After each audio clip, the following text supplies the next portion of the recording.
Welcome to Week 6 of the RCLS Summer Reading Program.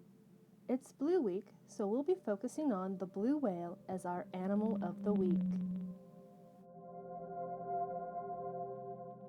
Blue whales are found in all oceans except the Arctic.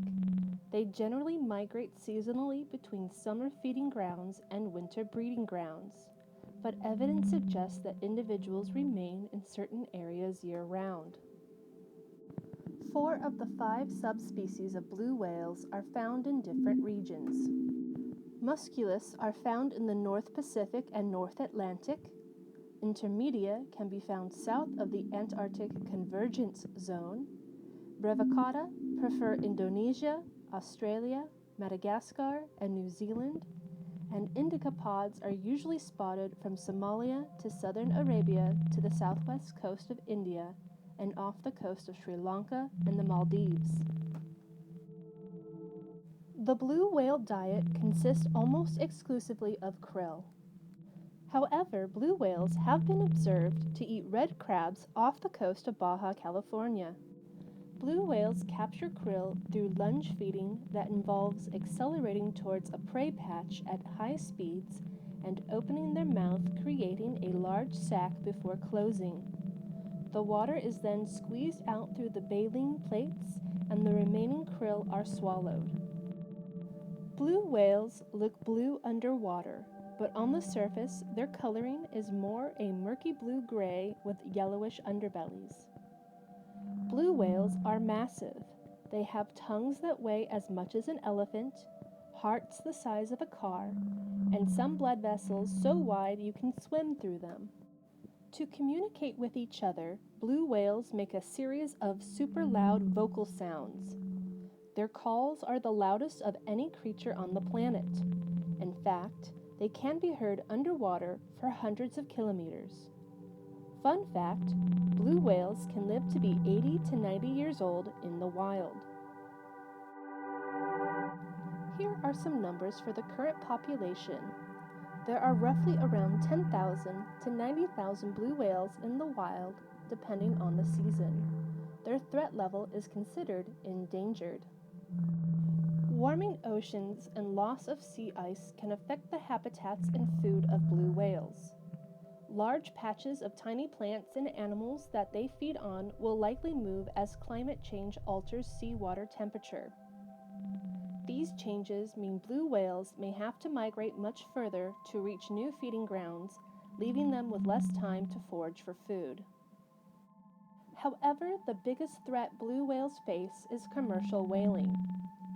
Despite a halt on commercial whaling and a ban on international trade of whale products, 3 countries, Iceland, Japan, and Norway, continue their commercial whale hunts.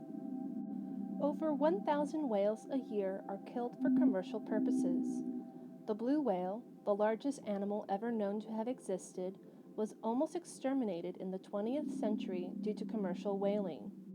The United States and other International Whaling Commission member countries have tried for years to persuade Iceland, Japan, and Norway to end their whaling as it challenges the effectiveness of the Commission's commercial whaling ban.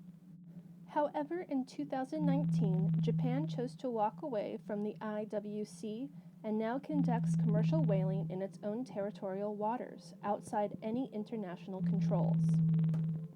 Here are some organizations helping in the conservation of the blue whale.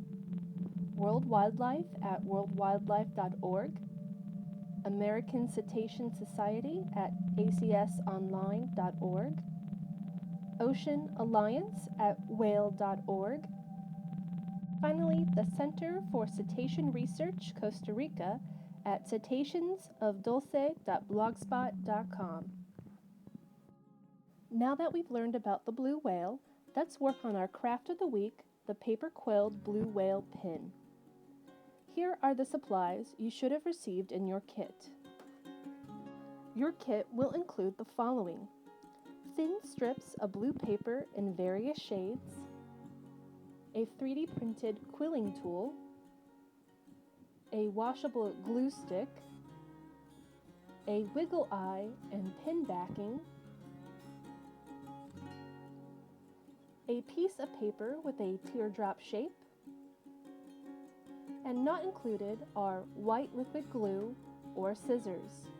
Please have parental supervision when working with scissors.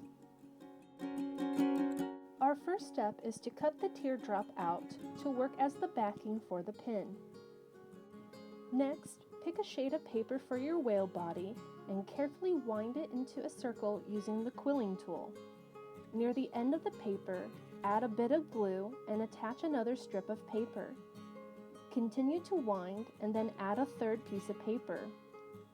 Once wound, carefully slide off the quilling tool and loosen the paper.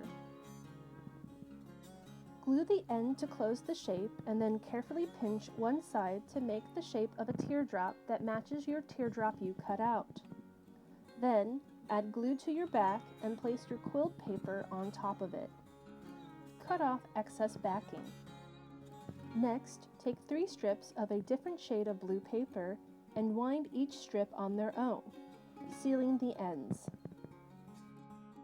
Once finished, pinch the paper to create an eye shape on all 3 of the quilled papers. These are the flippers and tail pieces. Finally, pick 1 strip of your remaining paper and loosely quill the ends to make some water spouts. Now it's time to attach your pieces. Glue on the tail pieces, the flipper, and the water spout. Wait about 5 to 10 minutes for the glue to dry before moving on to the final steps. If you have liquid glue, attach your wiggle eye with it. Then, as our final step, attach the straight pin to the back, and then once it's dry, wear your new accessory around town. Thank you for watching. To request a kit, please call the Creation Station at 760-777-7088.